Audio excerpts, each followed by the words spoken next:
गोष्टींवरती फक्त गप्पा करायच्या नाही. पहिला महत्त्वाचा मुद्दा,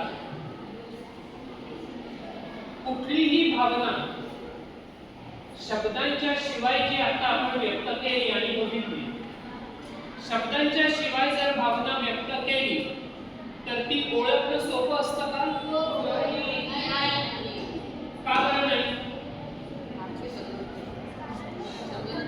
समजत नाही. अजून त्याच्यामध्ये शब्द नसतात, आणि जी स्थिती बरोबर केली तीच समजेल. आणि एवढे भावनांचे प्रकार आहेत, त्याच्यामुळे ती कोणती भावना भावनांमध्ये एवढे प्रकार असल्यामुळे ते समजणं ओळखणं अवघड आहे. बरोबर. समजा भावना व्यक्त करताना जर आपण त्या बोलून व्यक्त केल्या तर जास्त लवकर समजेल की न बोलता व्यक्त केलं तर लवकर समजेल? बोलल्यावर नाही. बरोबर.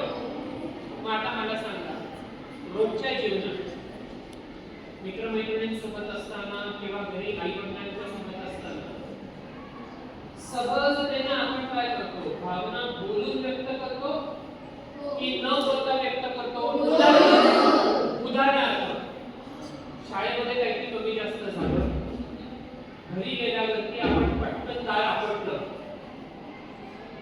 आईने एखादी भाजी केली, ती भाजी आपल्याला आवडली नाही, आपण आईला एका वाक्यात शांतपणे सांगतो का की आईने केलेली भाजी मला आवडली नाही? आपण काय करतो? चिडचिड कशी करतो? उचलफेक करतो, आदळआपट करतो, भांड्यांची, ताटाची, वाटीची, अजून काहीही बोलतो. म्हणजे जे बोलायला पाहिजे ते एक वाक्य न बोलता काहीही बोलतो. माझ्या आवडीने मी जेवणारच नाही आणि त्या विषयात आपण त्या विषयात इतर सर्व विषयांमध्ये बोलतो. बरोबर. आणि आणखीन दुसरं महत्त्वाचा मुद्दा, भावना व्यक्त करण्याची ठराविक एकच पद्धत आहे का?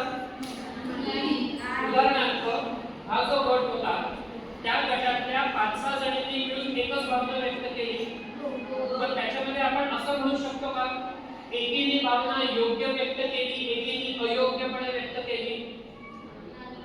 असं का नाही म्हणायचं? काय?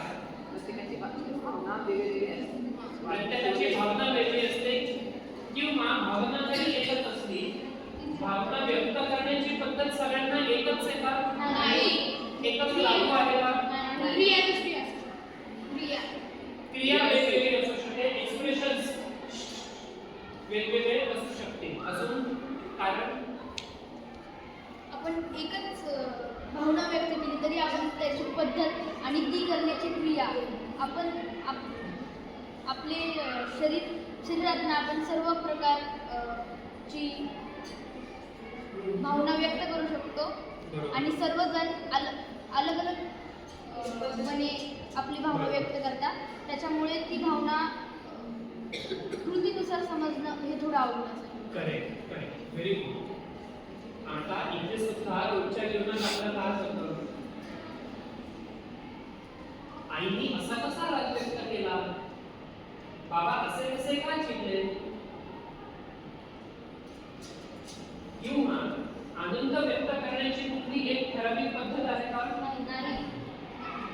मग जेव्हा आपली मैत्रीण काहीशा वेगळ्या पद्धतीने आनंद व्यक्त करते तेव्हा आपण सहजतेने ते स्वीकारू शकतो की नाही? आता शक्य आहे?